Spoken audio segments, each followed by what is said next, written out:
Hello, everybody. Thanks for joining me today. My name is Brendan Yeager. I'm one of the directors here at Dalbar, and I'm here today to talk about living with the fiduciary rule in your contact center. So really my goal in this session today is to really talk in a little bit more detail about how we're going to be looking at this fiduciary rule in the context of our service quality measurement programs. So we are going to talk about some general strategies as well and sort of frame exactly how that fiduciary rule is going to impact the contact center. You certainly could benefit from this discussion even if you are not actually enrolled in one of our SQM programs. Just for a little bit of housekeeping, you will see there is a spot on your GoToWebinar control panel where you can enter in any questions. I will try to pause periodically as we go through to take a look at questions. And certainly at the end, I'll have time to get to any other questions that I didn't get through to as we're going through.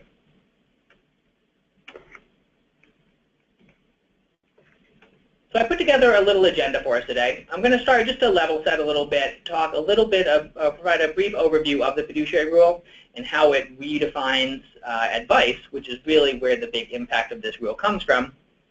I do also want to touch a little bit on the future of the fiduciary rule because there was some uncertainty with this new administration coming in as to whether or not that rule would actually take effect. But then what we're really going to spend our time today is talking about the fiduciary rule in the SQM program. And there's two different things that we're going to be monitoring there. We're going to be monitoring both the circumstances which are presented to your representatives as well as the specific behaviors that the representative is demonstrating on those calls. A big part of our discussion is going to focus on what actually qualifies as a recommendation. There is some uncertainty there, but I will provide some examples that we can look at to help us all get a better sense of exactly what a recommendation is under the context of this new rule. I am also going to share some numbers with you based on some preliminary observations that we have done at Dalbar. Then I'm going to talk a little bit about some strategies to integrate the fiduciary rule into the way you're currently doing business. And as I mentioned earlier, I'll have time for questions at the end, but I will try to check periodically as I go through to see if anyone has questions as I'm moving through the presentation. And just so everybody knows, afterwards I will be sharing a copy of this presentation. I am actually out of the office today and doing this webinar remotely, but at the beginning of next week, next Monday, I will send a soft copy of this presentation to everybody. So if unfortunately you're unable to view the presentation, or if you would just like to have a copy for future reference, I'll share both the soft copy. I will also be putting a replay of this webinar online for you all to view as well. All right, so starting off with an overview of the fiduciary rule.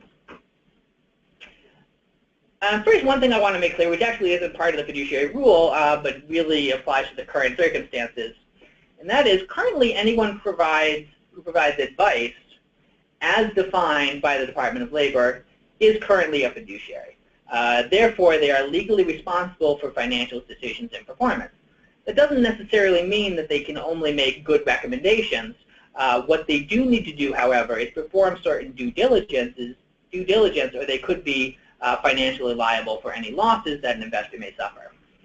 While this due diligence can certainly be completed in the role of an advisor, it's really not possible in the context of the contact center as we know it.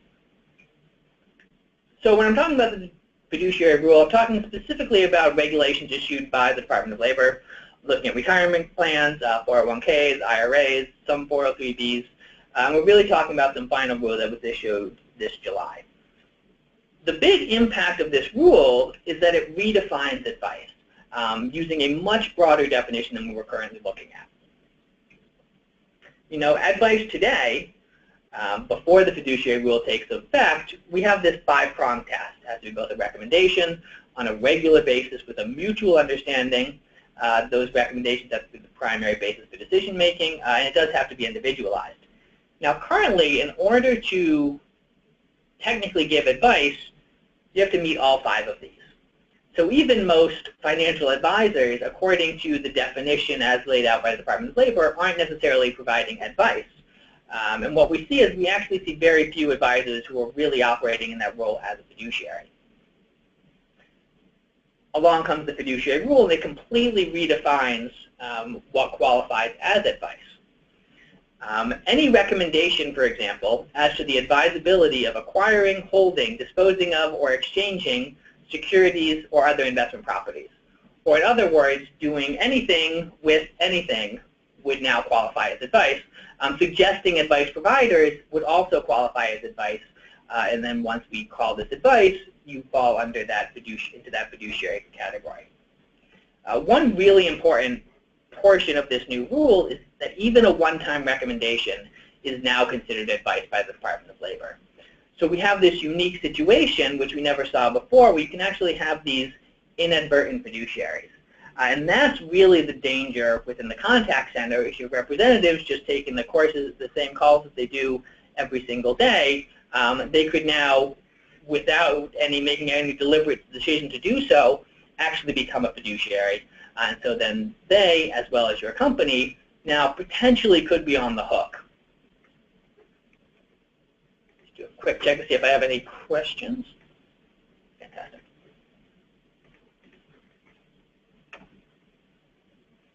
And then one really important aspect of this fiduciary rule comes down to enforcement. There is both the Department of Labor, which will be doing some enforcement, but really what they're leaning for on this fiduciary rule is looking for civil litigation to help iron out the rules. So that really is the focus. And that has very significant implications, because what this means is that the Department of Labor isn't necessarily giving us the clarity that we would all like. Instead, they're just saying, okay, here are the broadly framed rules. We're going to let the courts work out what exactly qualifies as a breach of fiduciary duty. And that breach of fiduciary duty would fall under what the Department of Labor refers to as the prudent, or what the court system refers to as the prudent man rule. With the care, skill, prudence, and diligence under the circumstances then prevailing at the time, a prudent man acting in a like capacity, familiar with such matters, would use in conduct of an enterprise of a like character and with like aims. So that's really the catch here, is that we don't necessarily have the clarity that both I and I'm sure all of you would really like, which is actually sort of a big part of what our discussion will be today, is what actually qualifies as a recommendation, what is therefore advice, and therefore could make your associates fiduciaries. Now there is some question about, is this fiduciary rule actually going to come into effect? Will it survive a new administration? So this is definitely something that we have looked at. Now I will say off the top, nobody really knows what Trump is going to do. However, our estimation is that all signs point to the rule remaining intact. There's a couple of reasons for that. First of all, you can only think of the public backlash that Trump, who really does brand himself as a man of the people, might face, saying that, oh, well, I don't expect advisors and financial institutions to act in the best interest of the consumer. He really doesn't want to be seen as siding with Wall Street. There's the question, is this really going to be his top priority? There are walls that need to be built. There's Affordable Care Acts that need to be repealed and replaced. Is this something that Trump is really going to focus on right off the bat? And even if he did, is there enough time? This rule is set to take effect in April. He won't be coming into office until the end of January. And then there's also some questions about the constitutionality of any repeal efforts that he might make in that short time. It's also important to note that dismantling this rule would require a new Secretary of Labor. Through that vetting process, either by the Senate or by the press, any new candidate for that position is going to need to take a side on this issue. Also, that Secretary of Labor is going to need Senate confirmation.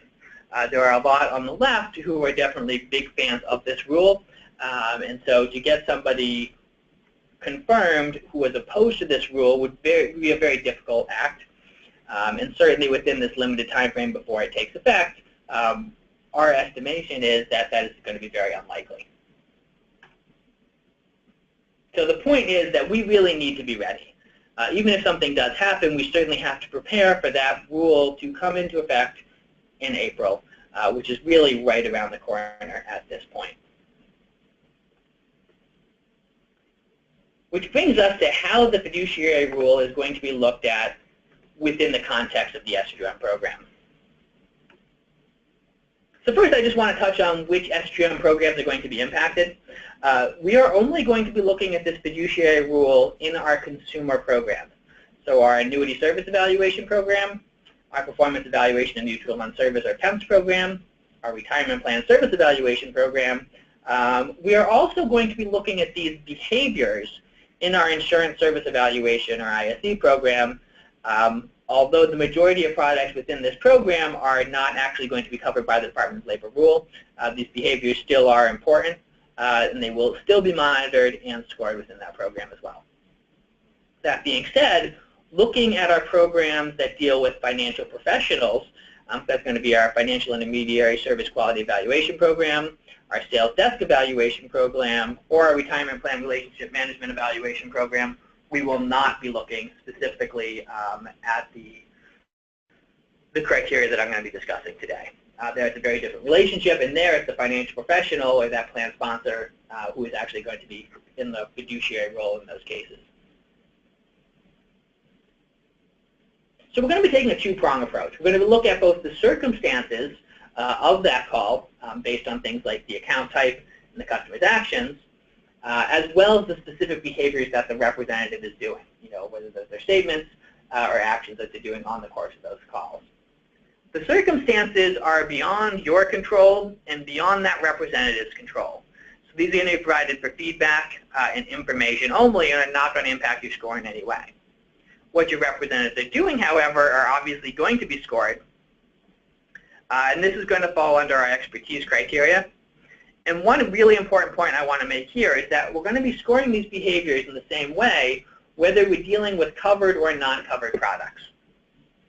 So you will see the same deductions if your representatives are making recommendations, even if they're dealing with a retail mutual fund versus an IRA, which is an important point that I want to make sure everybody is clear about. So then the first question is applicability. Just a simple question, does the fiduciary rule apply? And there we're really focusing on the product under discussion. Now, I'm sure some of you here today have all of the products with which you're dealing are covered under the fiduciary rule. It's possible that some of you have no products covered, so why would you be on this webinar today? I'm not really sure, but who am I to judge what you do with your time? Most of you, however, probably fall into this category where you have some products that are covered and some products that are not covered. So what we're going to be doing within our programs is saying either yes, this rule does apply, no, the rule does not apply based on the product under discussion, but it's also important to keep in mind that we are only listening to that audio. So for us, it's not always going to be transparent whether that's an IRA or a non-IRA, or what exactly the product under discussion is. More often than not, we're able to tell, but not 100% of the time. So in those cases where we cannot determine whether or not it's a covered product, we will indicate that as well right in the report, that it's unclear to us. But I do have a best practice I would like to share with you all, and that is, I think, even if you're in that situation where only some of your calls fall under this rule, I think the best practice is definitely going to be to treat every call as if that rule applies. It can definitely be difficult for representatives to switch gears. Not to mention, they really shouldn't be making those recommendations even if it doesn't have the dire consequences that it might under this fiduciary rule. And within the SQM programs, we are going to be scoring calls the same whether or not that rule applies.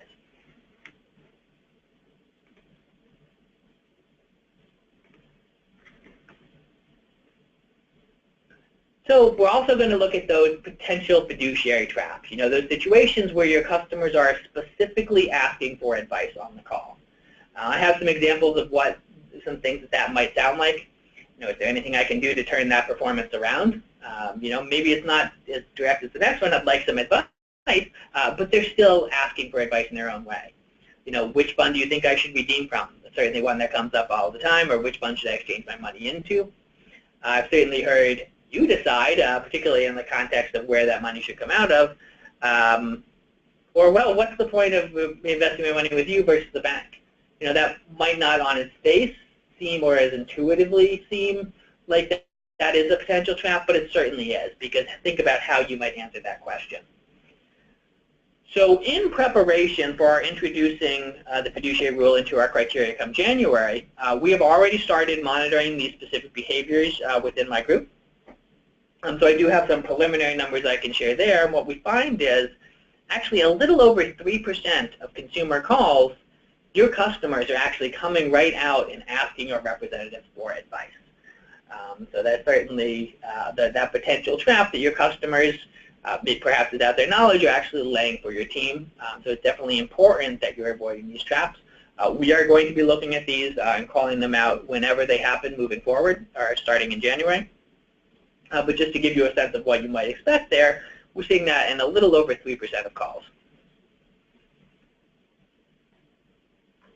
Now, from my conversations with contact center managers and other folks within the industry over the last several months, what I found is the majority of contact centers are really looking to go that education-only route. Within the context of the new fiduciary rule, education is not advice.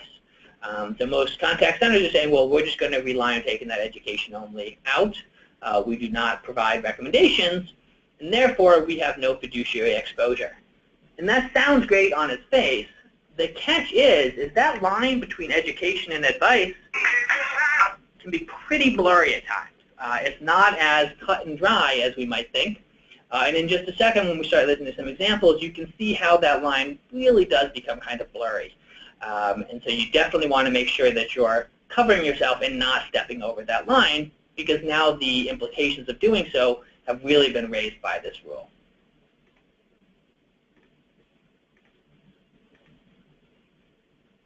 So now we're going to turn to the behaviors, what the representative is doing, which we actually will be scoring within the program. These behaviors are going to be scored under our expertise criteria. And there's going to be two different things we're looking at. We're first going to be looking at the type of recommendation, which can be either recommending a product, recommending a course of action, or recommending an advice provider. The advice provider we see less of, but both the products and the course of action have come up quite a bit in our test so far. And then in addition to the type of recommendation, our analysts are going to be assigning an impact level. That can vary anywhere from a high impact, where the representative is making an outright endorsement of a course of action, all the way down to areas where we're not actually going to assign an impact. We're going to say there's no impact, but it is kind of a gray area, something we do want to be tracking within our reports, and where we will be taking a very conservative approach in making that estimation. But don't worry, I'm going to go through all these in a little bit more detail and provide you some examples, some of which you may have heard before and some of which you have not. But all of which are based on actual calls that we have heard coming into many of your contact centers. So starting off with those gray areas, the important thing here is this is not going to impact your score. This is something that we're including for information only, really because we want to have that as a basis for further discussion. And we want to identify any potential liability, because again, the courts have not been that specific in what qualifies as a recommendation and therefore advice. So here we're really going to take that conservative as possible approach. And we're going to look at information or education that's provided in a manner that would lead any prudent person to act in a specific way. So let me just play a clip of what that might actually sound like.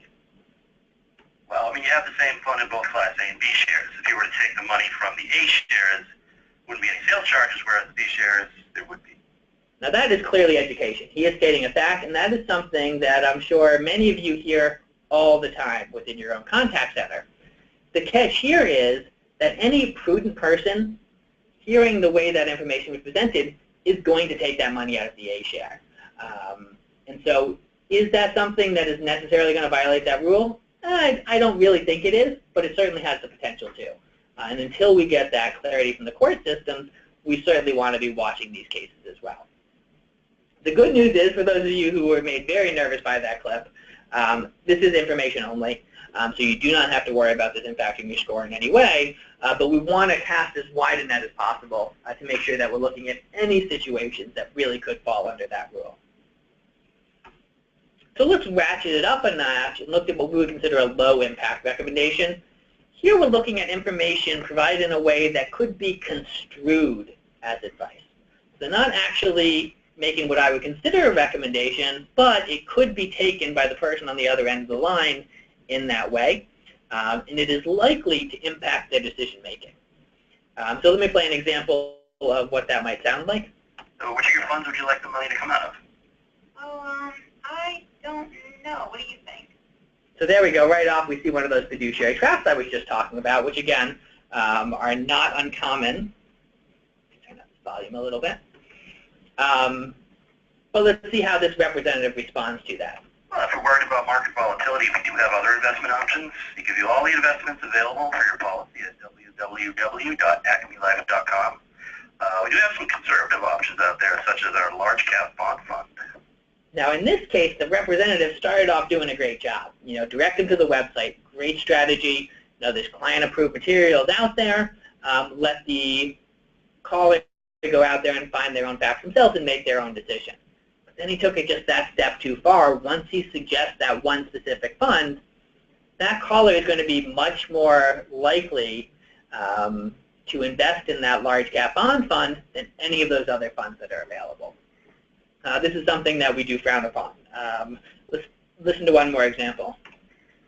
I was just really wondering, I know things fluctuate, but if I put $2,600 in, I've only made, I guess really $100 off of it, almost, so roughly $100 and something dollars. Is that normal? I mean, is that just what I'm investing in, or? Right. So yeah, it's going to fluctuate as you put, money into the account. That will kind of, It just goes up and down. Right. It goes up and down, and depending on what is happening within the fund, and also putting money into it definitely helps with that performance, and supports the value. So there, putting money into it is going to help with that performance. Well, first of all, that's not necessarily true. But more importantly, and so we would obviously deduct for that for providing correct information, but that is clearly could be construed as, oh, okay, I should invest more money into this fund, something that your representative certainly shouldn't be doing, and that will impact the score. For that, we're actually going to see a 20-point deduction under our expertise criteria. So let's take it a step further. Oh, actually, sorry, before we do that, I do want to talk a little about some mitigating actions. And one very common one that we hear is, I am not licensed to give advice. We hear it all the time. There's two ways to follow up that comment. The appropriate way is with a period. Stop right there. Unfortunately, more often than not, when I do hear I am not licensed to give advice, it is followed with a, but let me give you some advice. This certainly can help clear up what is construed as advice. If you come right out and state it's not advice, how that's going to hold up in the court, I really can't say. If you specifically say you're not going to give advice, but then clearly give advice, where is the court going to weigh in that? I can't really say. For that reason, this is something that we are going to start tracking in the SPM program. However, we're going to look at it for information only. I'm not going to lower any deductions based on that statement. Hopefully it just stops at the period and doesn't go any further. But if it does, or whether it does or not, we're not actually going to adjust the score based on that particular statement. But it is something certainly to look out for. And whenever I do hear it on a call, I know, okay, I better cue in because there's very likely to be a recommendation coming right after that. But now let's move up to a further level, to what I would consider a medium impact. This is a clear recommendation or a suggestion, and something that would certainly have a bigger impact on the score. So let's hear one example of what that might sound like. So I'm no longer with my employer, and I don't know what to do with this 401k. I would speak to your advisor about that. Also, we can certainly roll it into an IRA right here for you. Would you like me to walk you through that process? So again, started out doing a great job directing that caller back to speak with their financial advisor. However, then he took that step further to, oh yeah, I can take care of that right for you here today. Would you like to get started? That's really a suggestion that that caller is likely to follow. We would definitely consider that a recommendation. It's something that would have a big impact on the score. Let's listen to one more example. On your account, you do actually have a fixed account if you wanted to just move it into a fixed account. The fixed account on your product is actually earning 3% annually. You have a one-year fix that earns 3% annually. That's the fixed guaranteed minimum interest rate on this account. So you can move it all there and it will earn 3%.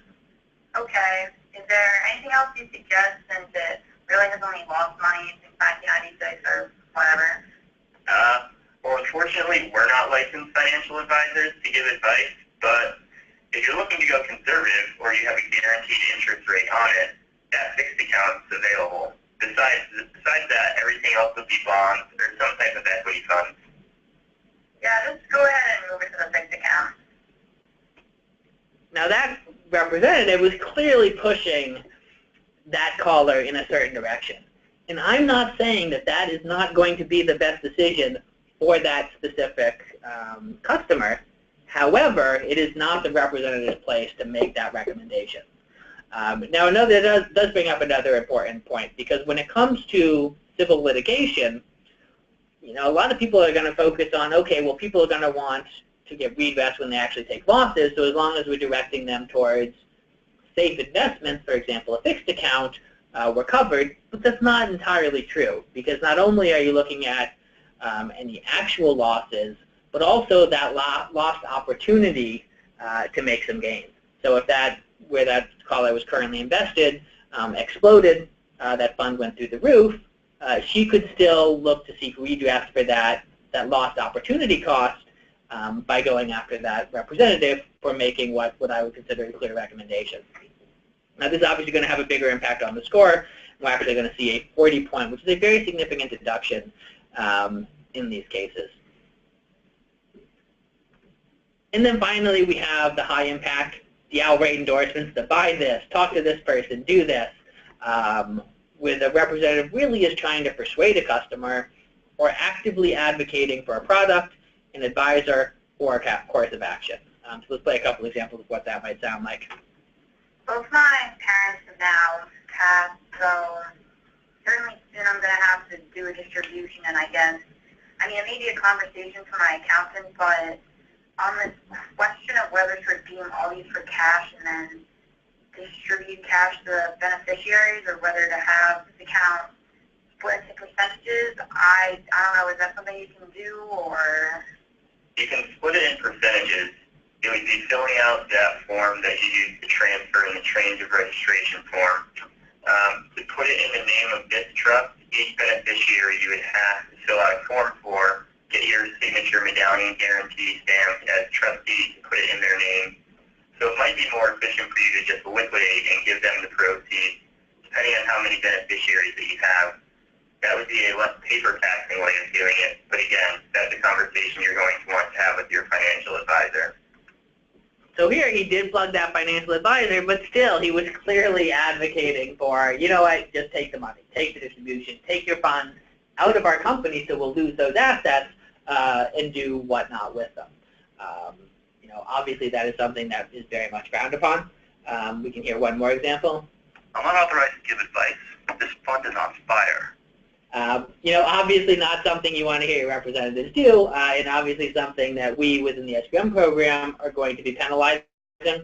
These high impacts do have a very steep 60-point deduction, is what you can look for in cases like this.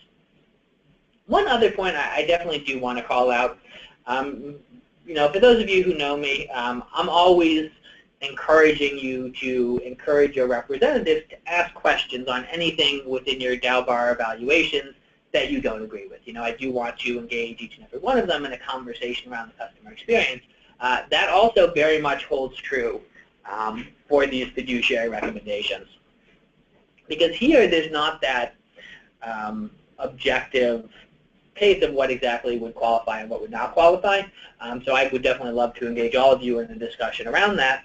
I do have the fortunate position of having Lou Harvey, DAO-BAR's president, is one of the foremost experts on this fiduciary rule in the country. I can bend his ear whenever I want. So if you have anything that you're uncertain of, or maybe you think we considered a recommendation you didn't, or vice versa, or if you just want to throw out a hypothetical and run it by us, feel free to do so.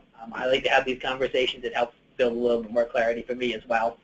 So definitely something moving forward. Once we start seeing some of these recommendations show up in your reports come January, by all means, if you have any questions, definitely let me know.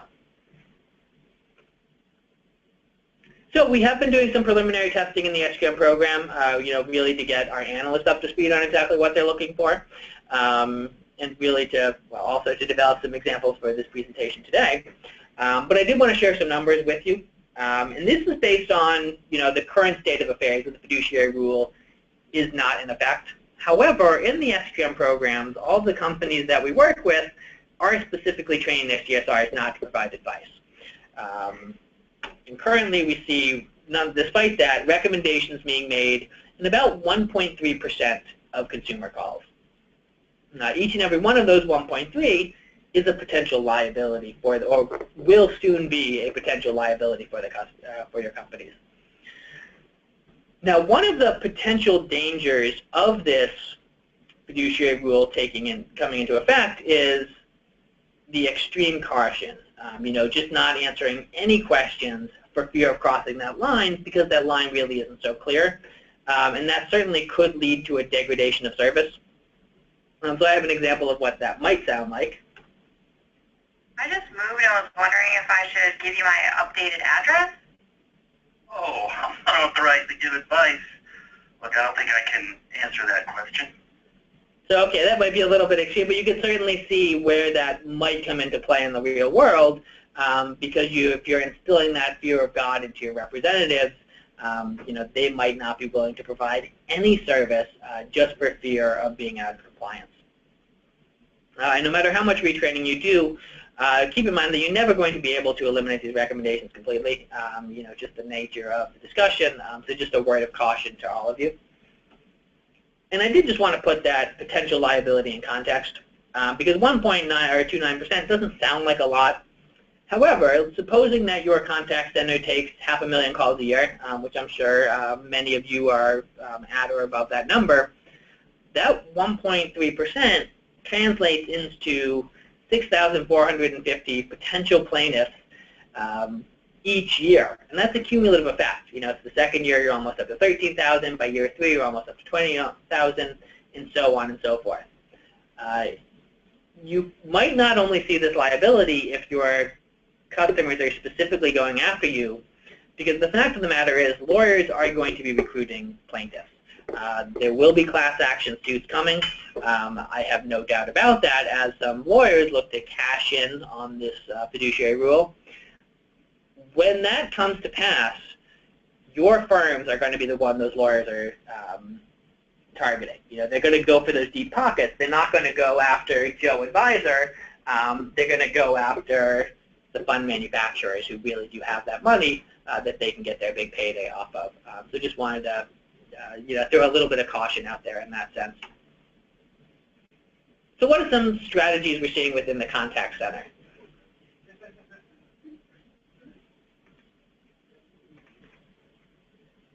Well, for the representative, there's really 3 great things they can do. The first one is to direct that customer back to their financial advisor.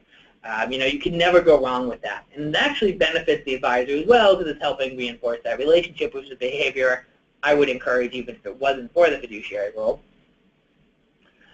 You can also direct the customer to your corporate website. Hopefully you have a lot of materials out there that are pre-approved. Certainly make sure that your materials are pre-approved. That's probably not your job, but somebody within your organization is making sure that those specific materials are not providing advice or recommendations. Or you can send those pre-client approved materials to the customer. All of these are great strategies because it takes that uncertainty out of it. Even if that website is providing the same information that that representative might provide, it's much easier for them to, in a conversational atmosphere, to accidentally step over that line, whereas the website is definitely much more static. You can also put tools out there to really help those customers make those decisions. So I certainly encourage any of these behaviors. And these are all behaviors that we would track under our sales integration, which is one of our non-scored information-only criteria, where we certainly would encourage all of these behaviors because they really can help build that sales base. One thing, just sort of more of a firm level opportunity to help deal with this fiduciary rule, and one thing that we at Dalbar are certainly advocating for is this limited fiduciary approach. Really looking at this level fee exemption that came out of the Pension Protection Act of 2006. Level fees within the industry are really a difficult thing to come by in most situations. Within the contact center, however, they're almost a given, right? Almost all of your staff are being paid a regular salary. So if you're operating under this level fee exemption, what it does is it shifts the burden of compliance from the individual CSR to your policies and procedures. So as long as you've done your due diligence and you've put these safeguards in place, if your representative accidentally crosses that line, you actually would have protection. You really have the federal government on you, between you and those trial lawyers. The biggest benefit there is liability protection, can also minimize disruption, and actually provide a competitive advantage both as far as asset retention through those rollovers, as well as that service advantage. The point of this webinar is not to talk about that, but certainly something, if that's not something that's on your radar, I think it should be. I will share a replay of a webinar we did a couple weeks ago regarding that limited fiduciary model, along with this presentation, which apparently none of you were able to see today, so again, my apologies about that.